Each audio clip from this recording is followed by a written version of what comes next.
ಗೊಬ್ಬರಗಳು ನೋಡೋದಾದರೆ ಕೊಟ್ಟಿಗೆ ಗೊಬ್ಬರವನ್ನು ಒಂದು 10 ಟನ್ ಒಂದು ಎಕರೆಗೆ ಬೇಕಾಗ್ತದೆ. ಅದೇ ಥರ ಈಗ ರಸಗೊಬ್ಬರಗಳನ್ನು 20 kg ಸಾರಜನಕ, 40 kg ರಂಜಕ ಮತ್ತು 20 kg ಪೊಟ್ಯಾಶ್ ಬೇಕಾಗ್ತದೆ.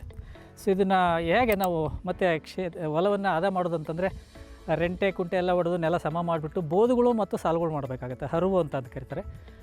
ಬೋದುಗಳಿಗೆ ಎಲ್ಲ ಮಣ್ಣನ್ನು ಮತ್ತು ಎಲ್ಲ ಗೊಬ್ಬರಗಳನ್ನು ಅರ್ಧ ಭಾಗ ಅಂದರೆ 50% ಸಾರಜನಕ ಮತ್ತು ರಂಜಕ ಪೊಟ್ಯಾಷಿಯನ್ನ ಮಣ್ಣಿಗೆ ಬೆರೆಸಿ ಚೆನ್ನಾಗಿ ಇದು ಮಾಡಬೇಕು. ಕೊಟ್ಟಿಗೆ ಗೊಬ್ಬರ ಕೂಡ ಆರಿಸ್ಬೇಕಾಗುತ್ತೆ. ಬೋದುಗಳನ್ನು ಹರಗಳನ್ನು ಮತ್ತು ಮಾಡಿ ಬೋದಿನ ಮೇಲೆ ಸುಮಾರು ಒಂದು 10 ಸೆಂಟಿಮೀಟ್ರ್ ಒಂದರಂತೆ ಬೀಜ ಹಾಕಿ ನಾಟಿ ಮಾಡಬೇಕಾಗುತ್ತೆ.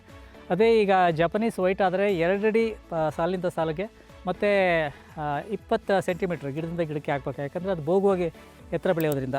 ಇದಿಷ್ಟು ಹೊಲವನ್ನು ಎಲ್ಲ ಚೆನ್ನಾಗಿ ಹದ ಮಾಡಿದಂಥದ್ದೆಲ್ಲ ಗೊಬ್ಬರಗಳನ್ನು ಮಿಶ್ರ ಮಾಡಾದ್ಮೇಲೆ ನಮಗೆ ಸಾಲುಗಳನ್ನು ಬೋದುಗಳನ್ನ ತೆಗಿಬೇಕಾಗುತ್ತೆ. 1 ಅಡಿ ಮತ್ತು 10 ಸೆಂಟಿಮೀಟ್ರು, 1 ಅಡಿ ಸಾಲಿನ ಸಾಲಿಗೆ 10 ಸೆಂಟಿಮೀಟ್ರ್ ಗಿಡದಿಂದ ಗಿಡಕ್ಕೆ.